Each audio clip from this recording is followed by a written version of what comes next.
Hola, ¿cómo están? Comment ça va? Aujourd'hui, Gustavo Echevarria encore. Aujourd'hui, c'est en français. Hier, on a fait la clinique de passe du pied faible. Et aujourd'hui, ça va être en français. Aujourd'hui, j'ai avec moi un ami, puis un ex-professionnel de soccer, ici Marcelo Chocho. Marcelo Chocho. Il est venu m'encourager. Et il est un ex-professionnel, de joueur professionnel, puis maintenant entraîneur.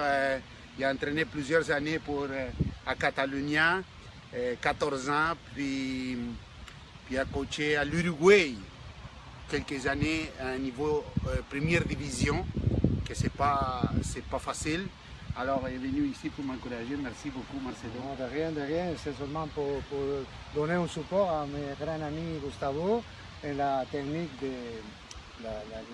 l'essence technique, okay, pour améliorer les passes, les jambes gauches, les jambes faibles.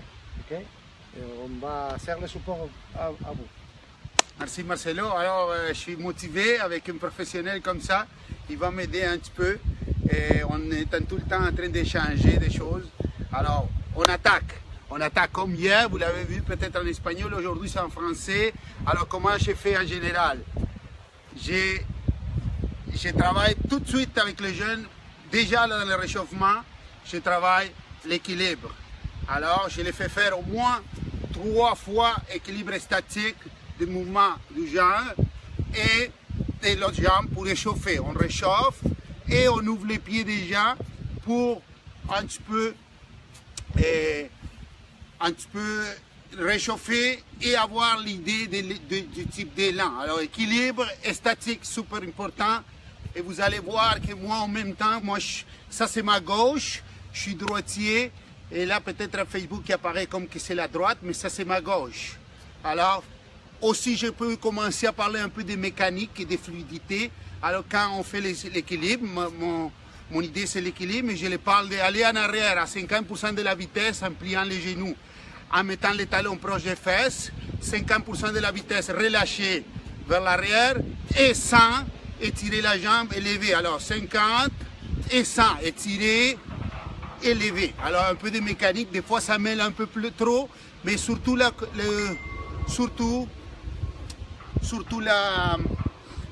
l'équilibre est statique et à un moment donné, vous commencez à être bon, relaxer, étirer, créer la vitesse, 50%, étirer, 100, équilibre, et statique. Après, je mets un ballon et je les demande de le faire un petit peu plus dynamique parce que ça change. L'équilibre statique, ça ne transfère pas exactement dans les gestes total. Alors, on va essayer de le faire avec un peu plus de réalisme. Alors je fais des petits pas, un grand pas en arrière élevé au moins une fois ou 2 fois. Et ce grand pas, il est vraiment avec les talons pour que les jeunes puissent faire l'élan en arrière, l'armée, et l'élan en avant et finir en avant, en haut. S'il ne s'appuie pas avec les talons,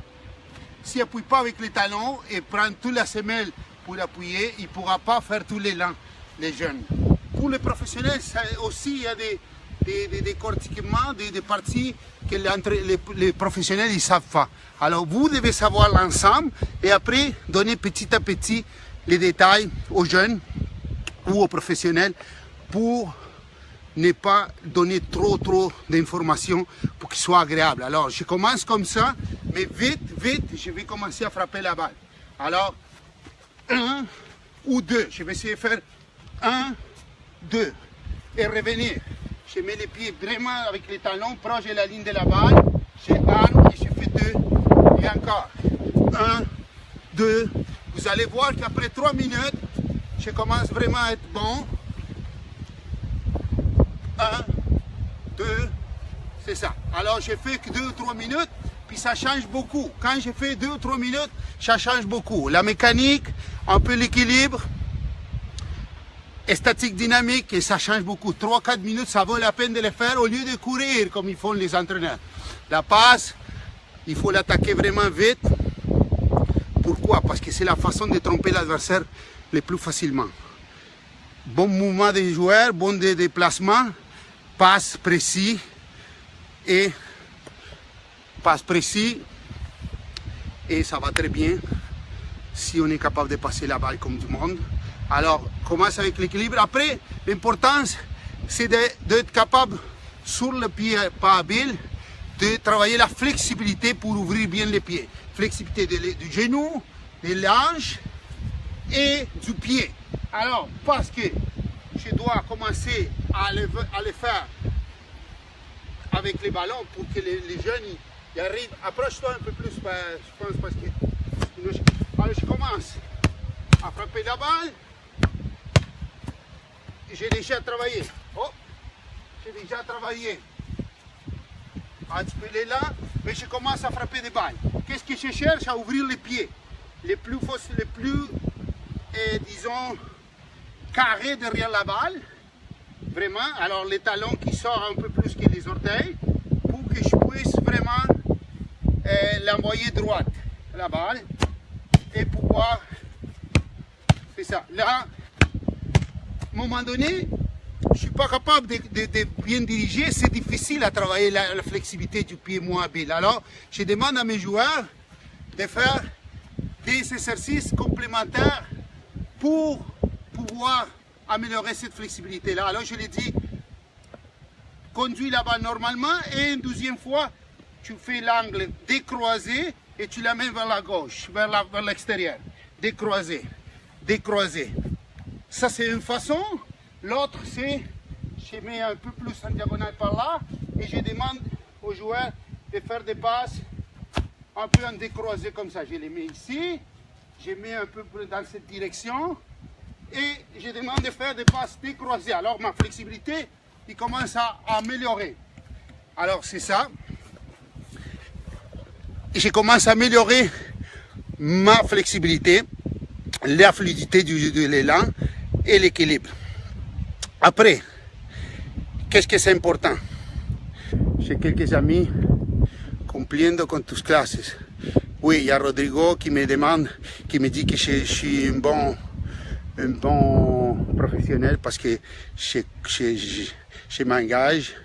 Puis, il y a des gens, Fernando Curbelo, qui me dit qu'il va les pratiquer ce soir. Bravo, merci beaucoup le monde qui m'appuie.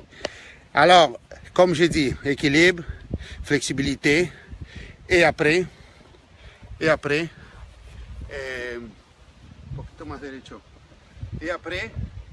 équilibre et flexibilité du pied, travail alternatif. Maintenant, les points d'impact, ça c'est qu'est-ce qu'on travaille pour au soccer. Reconnaître la trajectoire des balles quand ils partent de notre partenaire pour pouvoir s'aligner avec la balle, être dans les appuis, et dans les appuis, lire la trajectoire des balles, s'aligner le plus vite possible pour pouvoir avoir un point d'impact qui n'est pas trop en avant ni pas trop en arrière. S'il est trop en avant, mais qu'on est flexible et qu'on a travaillé l'équilibre pour pouvoir faire les principes PAV. Passage, angle, vitesse. C'est ça les trois composants qui doivent avoir un bon point d'impact. L'angle du pied, il y a un passage qui se dirige le plus longtemps possible vers la cible, un bon angle. Ça veut dire qu'il aille vers la cible, derrière un carré derrière la cible, vers la cible. Et comment on réussit que les pieds soient fermes et un bon angle, c'est lever les orteils. On lève les orteils pour que les pieds deviennent fermes. Et la vitesse, c'est avec la fluidité qu'on a travaillé avant. Et c'est vraiment d'accompagner et de ne pas avoir peur de lever la jambe ou de minimalement accompagner l'élan. Alors ça, c'est ce qu'on va travailler maintenant. Je peux parler toute la journée, mais qu'est-ce qui est important, les amis, c'est de vraiment travailler. Alors, de vraiment répéter. Et ça, c'est ma gauche. Je suis un peu blessé maintenant. J'essaie de frapper bas et fort. Je vais frapper de la droite. Je suis plus seul, plus souple. D'accord? De la droite, je vais dire. Et c'est ça, on travaille là-dedans. Est-ce qu'il me manque? Qu'est-ce qui me manque? Il me manque un peu de fluidité, d'améliorer mon point d'impact. Mon déplacement sont un peu lents. Alors, tout ça, ça se corrige. Puis c'est important que vous soyez capable de corriger ces éléments clés. Il faut comprendre toute la technique La photo, quand le ballon il part, s'aligne avec la trajectoire de balle pour avoir un bon point d'impact. Et le plus difficile, c'est reconnaître l'auteur du point d'impact. Alors souvent, on doit travailler l'élan à différentes hauteurs. Alors, l'élan, normalement, on le fait à la hauteur de la cheville. Parce que si on le fait trop proche du plancher, du gazon, mais la balle monte. Alors, l'élan est fait à la hauteur de la cheville pour prendre le milieu de la balle. Mais souvent, la balle monte. Alors, il faut faire les élans aussi entre la cheville et les genoux. Exactement entre la cheville et les genoux. Je demande de les faire des élans sans regarder, mettre les pieds carrés derrière, bien perpendiculaires, et faire au moins quelques élans. Et aussi à la hauteur des genoux, pour quand la balle vient plus haut, pour marquer des buts. Alors ça, c'est des routines. Au lieu de courir, on fait l'équilibre, on fait des élans à différentes hauteurs, on travaille les décroisés, la flexibilité du pied, puis on pratique. Quand on arrive les jeunes, au lieu de faire le taureau, au lieu de faire le volleyball, ou au lieu de parler, il faudrait que c'est mis 2 par 2, puis commence. Sans trop d'exigence, même s'ils ne sont pas si bons que ça, il faut quand même faire, parce que c'est un complexe qu'on crée quand on n'est pas capable de passer la balle. Mais à la fin, si on a ces éléments-là, si on a les éléments que je viens de dire, mais on n'est pas supposé de rater parce que on va contrôler la balle dans les moments de l'impact, parce qu'on devient fluide, parce qu'on devient équilibré et parce qu'on a les principes de diriger la balle vers la cible. Si on n'est pas capable de la frapper tout de suite, on la contrôle. Et là, c'est les mouvements au ralenti, un peu plus absorbés, et on va pouvoir contrôler tout le temps le jeu. Mais l'important de s'amuser au soccer, c'est de contrôler l'adversaire, le jeu, et les passes et les contrôles, c'est le plus important. Alors, les orteils vers le haut pour bloquer la cheville, bon angle du pied, et répéter beaucoup. Quand on arrive à la pratique, tout de suite commencer à 2 par 2 à faire des passes, même si on les rate, c'est pas grave. Travailler les différentes hauteurs, puis travailler la fluidité. Dernière chose que j'ai fait avant de jouer le match, parce que j'aime marquer des buts, puis souvent je les fais avec la gauche, parce que je vais les faire le plus vite possible avant que la gardien se positionne. Alors je frappe de la gauche s'il vient de la gauche, et le plus vite que je peux, le mieux, avec précision. Alors qu'est-ce que j'ai fait avant de commencer le match? Pour que ma fluidité soit meilleure, je travaille l'équilibre, bien sûr, mais aussi je travaille les gros segments de mon corps qui font l'élan.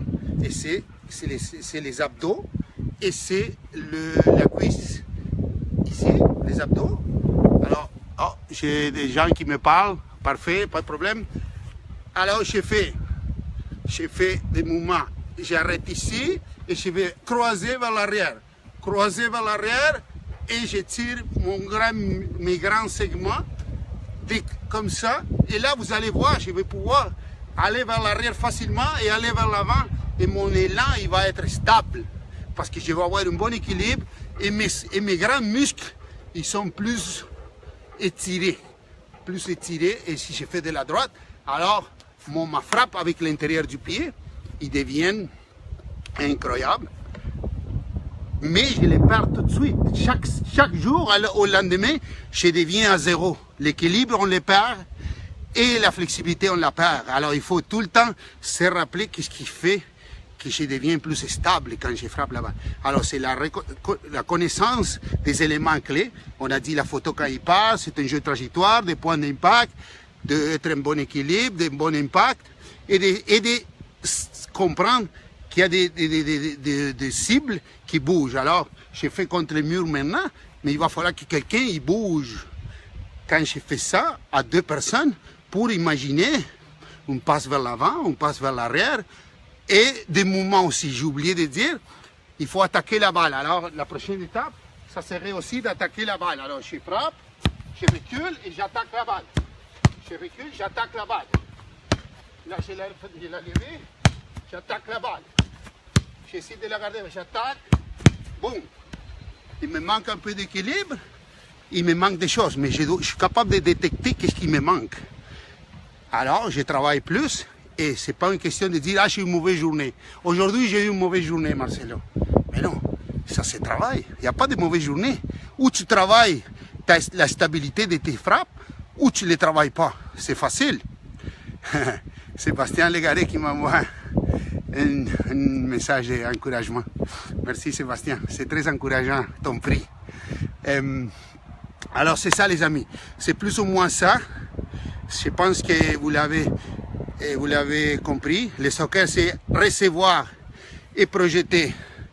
Recevoir et projeter un passe, ça c'est la clé. Marcelo est là pour constater. Recevoir et projeter un passe. Si vous êtes capable de comprendre l'ABC, de recevoir et de projeter un passe, vous êtes en business. Après, c'est comprendre l'élan et comment on stabilise soit le contrôle, c'est un petit élan ou un élan inexistant. Une conduite, c'est un petit élan. Un pas, c'est un moyen élan.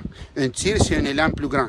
Alors, c'est des petits élans, que l'équilibre, c'est clé, que la flexibilité est importante, et que les points d'impact, c'est important. Quelle surface je vais utiliser? Pour la passe, c'est l'intérieur d'habitude, mais il y en a d'autres façons de faire. Alors, c'est ça pour aujourd'hui. J'espère que vous avez bien compris tous les points. Marcelo, c'était bien? Si avec une question, que c'est le Facebook pour donner un... C'est de Facebook. Grand maestro encore, Omar Galindo, merci. Patrick Aleri, ok, good. Alors, j'ai des gens de soccer qui m'encouragent. Merci beaucoup. Et, on est là pour vous servir. Puis, j'espère que vous avez appris quelque chose aujourd'hui. Est-ce que demain, je dois le faire en anglais? Peut-être pas. On va voir, je vais sauter à l'anglais des fois. Et, très bien compris, me dit Patrick Aleric. Alors, je suis content. J'espère que vous prenez note et vous gardez-les pour vous, mes amis, parce que c'est des secrets. Ça m'a pris 40 ans à comprendre ça. Alors, c'est juste pour vous. Bye, à la prochaine. Bye.